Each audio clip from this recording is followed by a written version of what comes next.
গতকাল আপনারা জানেন যে খাগড়াছড়ি থেকে সাজেকের যে রাস্তাটি রয়েছে, একমাত্র রাস্তা। সেই রাস্তার আশেপাশের এলাকা জুড়ে এখানে ২ টি সশস্ত্র গ্রুপ মুখোমুখি বন্দুকযুদ্ধে লিপ্ত হয় এবং একটা অস্থিতিশীল পরিবেশ সৃষ্টি হয়, যার কারণে আইনশৃঙ্খলা পরিস্থিতির অবনতি হয়েছিল।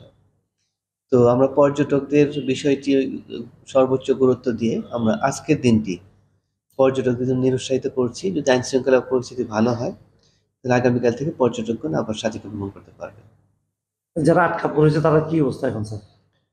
যারা আটকা পড়েছেন তারা যদি আইনশৃঙ্খলা পরিস্থিতি ভালো থাকে তাহলে হয়তো তারা ব্যাক করতে পারবে। আজকে ব্যাক করতে পারবে, নাহলে তারা কালকে ব্যাক করবে।